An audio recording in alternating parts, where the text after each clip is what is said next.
மாணிக்கங்கட்டி வைரம் இடைகட்டி ஆணி பொன்னால் செய்த வண்ண சிறு தொட்டில் பேணி உனக்கு பிரம்மன் விடுதந்தான் மாணிக்குரலனே தாளேலோ வையம் அளந்தானே தாளேலோ. உடையார் கண மணியோடு உண்மா துளம்பூ இடைவிரவி கோத்த எழில் தெழிகண்ணோடு விடையேறு காபாலி ஈசன் விடுதந்தான் உடையாய் அழையல் அழையல் தாளேலோ உலகம் அளந்தானே தாளேலோ. எந்தம் பிரானார் எழில் திரு மார்வர்க்கு சந்தம் அழகிய தாமரை தாளர்க்கு இந்திரன் தானும் ஏழுடை கிண்கிணி தந்துவனாய் நின்றான் தாளேலோ தாமரை கண்ணனே தாளேலோ. சங்கின் வளம்புரியும் சேவடி கிண்கிணியும் அங்கை சரிவளையும் நானும் அரைத்தொடரும் அங்கன விசும்பி அமரர்கள் போத்தந்தார் செங்கன் கருமுகிலே தாளேலோ தேவகி சிங்கனே தாளேலோ. எழிலார் திருமார்வர்க்கு ஏக்கும் இவையொன்று அழகிய ஐம்படையும் ஆரமும் கொண்டு வழுவில் கொடையான் வைசிரவணன் தொழுதுவனாய் நின்றான் தாளேலோ தூமணி மன்னனே தாளேலோ. ஓதக்கடலின் ஒளிமுத்தின் ஆரமும் சாதிப்பவளமும் சந்த சரிவளையும் மாதக்க என்று வர்ணன் விடுதந்தான் சோதி சுடர்முடியாய் தாளேலோ சுந்தரத்தோளாலே தாளேலோ. காணார் நறுந்துழலாய் கை செய்த கண்ணியும் வானார் செழுஞ்சோலை கற்பகத்தின் வாசகையும் தேனார் மலர்மேல் திருமங்கை போத்தந்தான் கோணே அழையல் அழையல் தாளேலோ குழந்தை கிடந்தானே தாளேலோ. கச்சொடு பொற்கருகை காம்பு கனவகளை உச்சி மணிச்சுட்டி ஒன்றான் கிரைப்பொற்பூர் அச்சுதனுக்கென்று அவனியால் பொதந்தார் நச்சுமுளையுண்டாய் தாளேலோ நாராயணா அழையல் தாளேலோ. மெய்திமிரும் நாணப்பொடியோடு மஞ்சளும் செய்ய தளங்கண்ணுக்கு அஞ்சனமும் சிந்துரமும் வெய்ய களைப்பாகி கொண்டு ஓராய் வந்து நின்றால் ஐயோ அழையல் அழையல் தாளேலோ அரங்கத்தனையானே தாளேலோ. வஞ்சனையால் வந்த பேச்சு முளையுண்டாய் அஞ்சன வண்ணனை ஆட்சி தாளாட்டிய செஞ்சொல் மறையவர் சேர்புதுவை பட்டன் சொல் எஞ்சாமை வல்லார்க்கு இல்லை இடர்தானே. பெரியாழ்வார் பாடிய பெரியாழ்வார் பெரிய திருமொழி. சிந்திக்க நெஞ்சு இல்லை நாயில்லை நாமங்கள் செப்ப நின்னை வந்திக்க மெய்யில்லை வந்து இருபோதும் மெய்மா மலர்ப்பூம் பக்தி தடம்புடை சூழரங்கா ததிபாண்டன் உன்னை சந்தித்த நாள் முத்தி பெற்றது என்னோ தயிர் தாழியுமே. பிள்ளை பெருமாள் ஐங்காருடைய பாசுரம். எல்லோருக்கும் அடியனுடைய பணிவான நமஸ்காரங்கள்.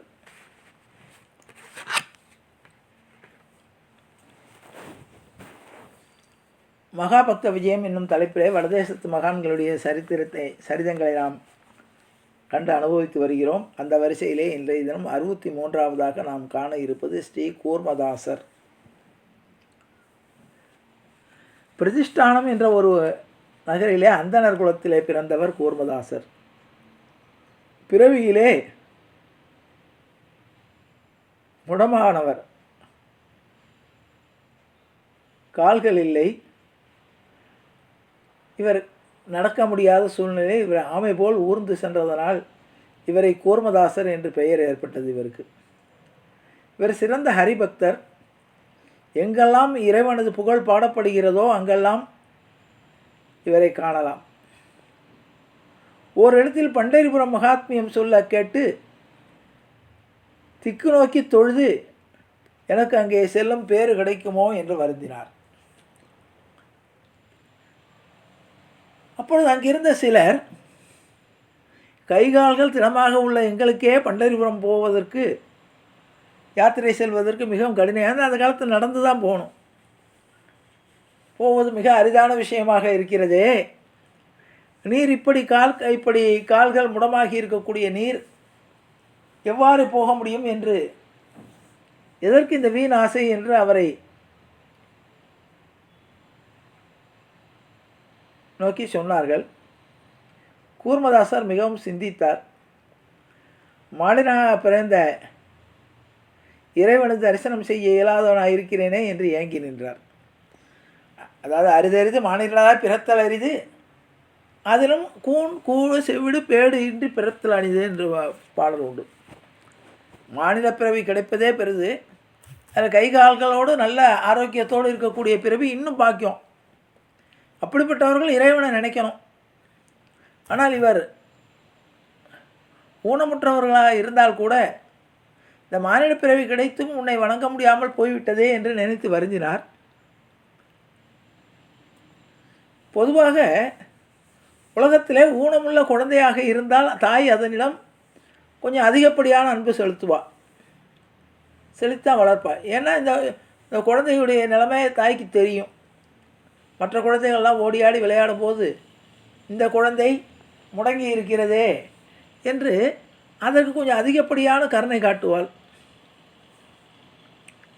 அப்படிப்பட்ட சாதாரண மனிதங்களுக்கு அப்படி இருக்கும்போது இறைவா உனக்கு என் மீது கருணை ஏற்படக்கூடாதா என்று வேண்டினார். போயிட்டு வந்தவர்கள் சொன்ன அடையாளங்களை வைத்து கொண்டு மனதுக்குள்ளேயே பண்டரிபுரத்தை நினைத்து கொண்டு ஊர்ந்து பண்டரிபுரத்தை நோக்கி பயணம் செய்தார். நடுவழியிலே ஒரு ஆஞ்சநேயர் கோயில். வெயிலில் களைப்பு ஏற்பட்ட அவர் மெல்ல மெல்ல அந்த கோயிலில் படி ஏறி மண்டபத்தை அடைந்து இவ்வளவு நேரம் அந்த ஊர்ந்து வந்த களைப்பிலே மூர்ச்சையாகிவிட்டார். பிறகு மூர்ச்சையை தெளிந்து எழுந்ததும் விட்டலனை துதி செய்ய ஆரம்பித்தார். விட்டல விட்டல பாண்டுரங்கா பாண்டுரங்கா பாண்டுரங்கனுக்கு பிடித்தமானதே பஜனை தான். அந்த பஜனையை அவர் செய்ய ஆரம்பித்தார். அவர் பஜனை செய்து கொண்டு இருக்கும்போது அவர் முன்பு ஒரு முதிய அந்தணர் வந்தார். வந்தவர், யாரப்பா நீ எங்கே போகிறாய், இங்கே நின்று கொண்டிருக்கிறாய் என்று கேட்டார். இவர் தன் குடும்பத்தை சொல்லி அவரை யார் என்று கேட்டார். தன்னுடைய இவர் கூர்மதாசன் தன்னுடைய குடும்பத்தினுடைய இதை சொல்லி, நான் இந்த ஊர்க்காரன், இப்படி பண்டரிபுரம் போகலான்னு தான் வரையும் இந்த பூமி இந்த பிறவி எடுத்ததுடைய பாக்கியமாக பண்டரிபுரம் போயிட்டு வரணும், அதனால தான் இவ்வளோ சிரமத்துக்கு நல்லா போகிறேன்னு சொன்னார். அதற்கு வந்தவர், என் பெயர் விட்டலன், பண்டரிபுரத்தில் நான் ஒரு மளிகை வியாபாரம் செய்கிறேன், நானும் பண்டரிபுரம் தான் போகிறேன், எனக்கு நீர் துணையாக ஆகப்பட்டது ரொம்ப சந்தோஷம். என்கிட்ட தேவையான உணவுப் பொருட்கள் இருக்கின்றன, நான் சாப்பிடுவதில் உமக்கும் கொஞ்சம் கொடுக்கிறேன், எனக்கு அதில் சிரமம் இல்லை, நானும் உமக்காகவே நிதானமாக நடந்து உன்னை நான் அழைத்து போகிறேன் என்று சொன்னார். கூர்மதாசர் இப்படி ஒரு துணை கிடைத்ததும் இறைவனுடைய அருளே என்று மனம் உருகி துதித்தார். இருவரும் அன்று இரவு முழுவதும் அந்த அனுமார் கோயிலிலே தங்கி காலையில் புறப்பட்டார். இப்படி அந்த மாய அந்தனர் பகல் முழுவதும் வழி நடப்பதும் இரவில் சத்திரம் ஜாவடிகளில் தங்கி உணவு தயாரித்து கொண்டு தாமும் உண்டு கூர்மதாசருக்கும் கொடுத்து கொண்டே ஊராய் கடந்து பண்டரிபுரத்துக்கு 2 காத வழியில் உள்ள வருளாபுரி என்ற ஊரை அடைந்தனர். அதாவது பண்டரிபுரத்துக்கு முன்னால் 2 மைல் தூரத்தில் வருளாபுரின்னு ஊர். அங்கே வந்த சில நாட்களில் மாய அந்தனர் மறைந்து போனார். அந்த 2 மைல் தூரத்தில் வந்த உடனே, அந்த ஊருக்கு வந்த உடனே அங்கே தங்க சொல்லிட்டு இவர் மறைந்து விட்டார். ஆகா, நம்மோட துணைக்கு வந்தாரே, அவரை காணமே என்று ஏங்கினார். அன்று அந்த வகுலாபுரி வழியே ஒரு பஜனை கோஷ்டி புறப்பட்டு சென்று கொண்டிருந்தது. மறுநாள் ஏகாதசி. கார்த்திகை ஏகாதசி ஆகிய நாட்களில் சேவையின் பொருட்டு சென்று கொண்டிருந்த அந்த கோஷ்டி கூர்மதாசர் அவர்களிடம், நீங்கள் நாளை காலை போய் சேர்ந்து விடுவீர்கள், நான் ஊர்ந்து வருவதற்குள் 1 வாரமாவது ஆகிவிடும், இறைவனது அருள் இருந்தால் நாளைக்கு எனக்கு தரிசனம் கிடைக்கும்படி செய்வது பிரமாதமான்று, அவரை தரிசிக்க வேண்டும் என்று எனக்குள்ளே ஆவலை நீங்களே நேரில் தெரிவித்து வேண்டிக் கொள்ளுங்கள் என்றார். அதாவது இன்னும் 2 மைல் தூரம் இருக்குது. அடுத்த நாள் ஏகாதசி. ஏகாதசிக்கு கார்த்திகைக்கெல்லாம் அங்கே வழக்கம் போல் ஒரு கோஷ்டியாக போவார்கள். இந்த ஏகாதசிக்காக போன ஒரு பாகவத கோஷ்டி பார்த்து இவர் சொல்கிறார் கூர்மதாசர், பாகவதோத்மரே, நீங்கள் நாளைக்கு பெருமாளை தரிசனம் பார்க்க போகிறீங்க ஏகாதசிக்கு. நான் ஊர்ந்து இன்னும் 2 மைல் போகிறதுக்குள்ளே 1 வாரம் ஆகிவிடும். ஆகவே எனக்கு ஏகாதசி தரிசனம் எனக்கு கிடைப்பதற்கு பாக்கியம் இல்லை. ஆகவே நீங்கள் நாளைக்கு ஏகாதசி என்று பெருமாளை சேவிக்கும் போது உங்களுடைய பக்தன் ஒருவன் உங்களை காண்பதற்காக வந்து கொண்டிருக்கிறான். ஏகாதசிக்குள்ளே வரணும்னு நினைத்தான், அவனால் முடியவில்லை. ஆகவே அவனுடைய வணக்கங்களை உங்களுக்கு தெரிவிக்கிறோம் என்று சொல்லி நீங்கள் தெரிவித்து விடுங்கள் என்றார். பக்தர்கள் மறுநாள் உதயத்தில் பண்டரிபுரம் சென்று சந்திரபாகா நதியில் ஸ்நானம் செய்து கோயிலுக்குள் சென்றனர். அங்கே நாமதேவர் பகவானுடன் ஆடிப்பாடி மகிழ்ந்து நிற்பது கண்டு இவர்களும் அவரை நெருங்கி கூர்மதாசரது விண்ணப்பத்தை தெரிவித்தார். இங்கே அதாவது நாமதேவர் ஏற்கனவே அவருடைய கதை படிச்சிருக்கோம். பகவானுடைய நாமத்தை சொல்வதை விட வேறு இதே கிடையாது என்று வாழ்ந்தவர் அவர் பெருமாளை பிரத்யட்சமாக பார்க்கக்கூடியவர். சிலை ரூபத்தில் இருக்கக்கூடிய பெருமாளை பார்க்கும்போது அவருக்கு சிலை ரூபத்தில் தெரியாது, பெருமாளே இருக்கிற மாதிரி தோணும். பெருமாள் இவரோடு ஆடிப்பாடி சந்தோஷமாக வருவார். அந்த சிலை அப்படியே இருக்கும். அவர் பெருமாள் சிலையிலேருந்து விக்கிரகத்திலேருந்து அர்ச்சா விக்கிரகத்திலேருந்து கீழே இறங்கி இவரோடு ஆடிப்பாடி மகிழ்வார். அப்படி மகிழ்ந்து கண்டோடு இருக்கும்போது இவர்கள் போன பாகவத கோஷ்டி அவரோடு சேர்ந்து இவர்களும் ஆடிப்பாடி மகிழ்ந்து உடனே கூர்மதாசரது விண்ணப்பத்தை சொன்னார்கள்.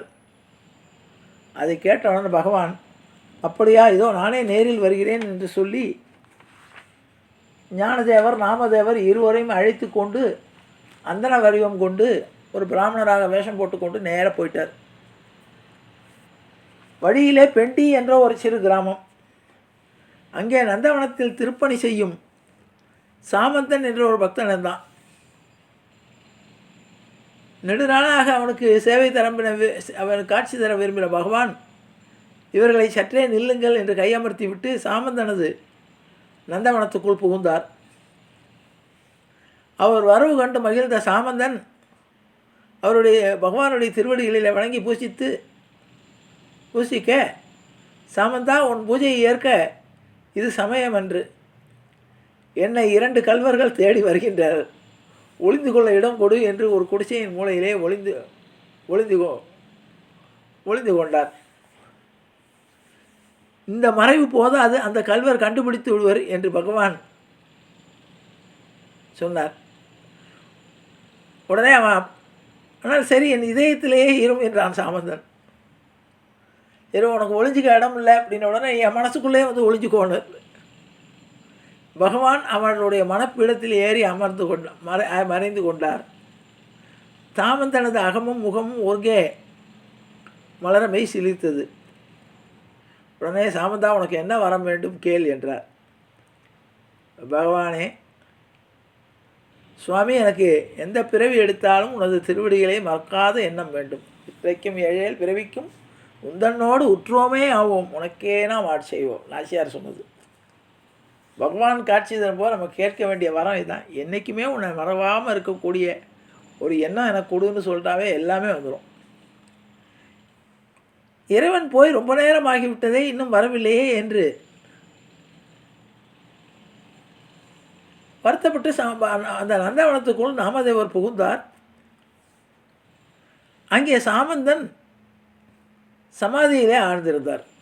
இந்த தோட்டத்தை வைத்து பராமரித்து கொண்ட சாமந்தன் பெருமாள் உள்ளே இறங்கினவுடனே அப்படியே சமாதியில் இருந்தார். நாமதேவருக்கு விஷயம் புரிவதற்கு ரொம்ப நேரம் ஆகலை. உடனே புரிந்து கொண்டார். உடனே சாமந்தனை நோக்கி, உன் இதயத்திலே வீட்டிருக்கும் இறைவனை முன்னிலையில் வைத்து, இறைவா, இதென்ன மாயம்? அன்று சகதேவன் உம்மை கட்டியது போல் இன்று சாமந்தனுடைய இதயத்துக்குள்ளேயே உறைவிடமாக கொண்டு விட்டாரே, இது நியாயமா? அன்றைக்கி சகாதேவன் என்ன பண்ணான், உன்னை கட்டி போட்டு தன்னுடைய இதயத்துக்குள்ளே வைத்து கட்டி போட்டு விட்டான்.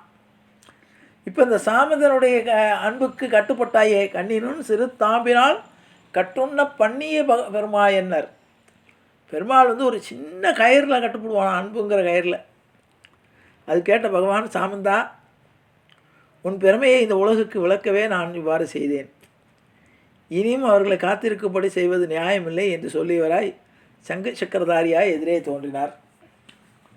நாமதேவர் பகவானுடைய குணாவிந்தங்களை பற்றியவராய் கண்ணீர் சொரிய இறைவன் அவரை தூக்கி எடுத்து சமாதானம் செய்து அவருடைய தோளிலே தமது கைகளை போட்ட வண்ணம் நந்தவனத்திலிருந்து வெளியே வந்தார். ஞானதேவர் அங்கேயே வீற்றிருந்தவர் எழுந்து வழங்கினார். இதன் பின் சாமந்தனோடு சேர்ந்து நால்வருமாக கூர்மதாசர் வசிக்கும் வகுலாபுரியை அடைந்தனர். இவர்கள் புறப்படும் முன்பே கூர்மதாசருக்கு பல நல்ல சகுனங்கள் தோன்றின. சென்றவுடன் பகவான் தன் உருவை காட்டாமல் நாமதேவர் முதலியவர்களுடன் எதிரே சென்று, எங்கே அவசரமாக போகிறீர் என்று கூர்மதாசரை பார்த்து கேட்டார். பகவான் இப்போ உருவத்தை மாற்றின்ட்டார். இவங்க 3 பேரையும் சேர்த்து கொண்டு போய் அதற்கு கூர்மதாசர், ஐயா, நானோ கால் இல்லாத முடவன், எனக்கோ பாண்டுரங்கனது தரிசனம் இன்று ஏகாதசி பொழுதிலேயே கிடைக்க வேண்டும் என்று ஆவல். ஆகவே கூடுமானவரை ஊர்ந்து ஓய்ந்து போனேன். இறைவனை காணாவிடில் எனக்கு இனி ஆவி தங்காது என்றவர். இறைவனது முகத்திலே புன்குருவல் தகவல. அவ்வளோதான். அங்கே ஒரு மின்னல். அந்த குடிசை முழுவதும் பேரொளி வீசியது. அந்த ஒளிப்பிளம்பின் நடுவே ஜெகன்மோகனாக வேணுகோபாலனாக கையில் புல்லாங்குழலுடன் சங்கு சக்கரதாரியாக காட்சி தந்தான் இறைவன். கூர்மதாசர் மெய் மறந்து அப்படியே திருவடிகளில் விழும் பொருட்டு ஊர்ந்து செல்ல இறைவன் தன் மலர்கரங்களினால் அவரை அணைத்து, அன்பா, உனக்கு என்ன வேண்டும் கேள் என்றார். இறைவனது தரிசனத்தோடு பரம பாகவதர்களான ஞானதேவர், சாமந்தன், நாமதேவர் இவர்களுடைய தரிசனமும் கிடைத்த பின்பு எனக்கு என்ன வேணும்? பகவத் தரிசனமும் கிடைச்சிருத்தோ, பாகவத தரிசனமும் கிடைச்சிருத்தோ, இனிமே எனக்கு என்ன வேண்டும்? அப்போ சொன்னால், சுவாமி, நான் கேட்குறதுக்கு என்ன இருக்குது? உன்னுடைய தரிசனமும் கிடைத்து விட்டது, பாகவத சங்கமமும் கிடைத்து விட்டது. இதுக்கு மேலே என்ன பாக்கியம்? ஆனால் நீ கேட்டதுனால சொல்கிறேன். நீங்கள் இந்த இடத்திலேயே அர்ச்சாவதாரமாக வருவாபுரியிலே நீங்கள் இங்கே இருக்க வேண்டும். எப்படி பண்டரிபுரத்தில் எப்படி நீ பக்தர்களுக்கு காட்சி கொடுக்குறாயோ, அதே மாதிரி இந்த வகுலாபுரியிலே நீ அமர்ந்து என்னை போன்ற அவ்வளோ தூரம் வர முடியாதவர்களுக்கு இங்கே அருகிலேயே காட்சி தர வேண்டும் என்றார். இறைவனும் அதற்கு சம்மதித்தார். அன்று முதல் வகுலாபுரி மிகவும் சிறந்ததொரு யாத்திரை தலமாயிற்று. ஆஷாட கார்த்திகை உற்சவங்களுக்கு செல்லும் பக்தர்கள் வகுலாபுரிக்கு வந்து சேவிப்பது வழக்கமும் ஏற்பட்டது.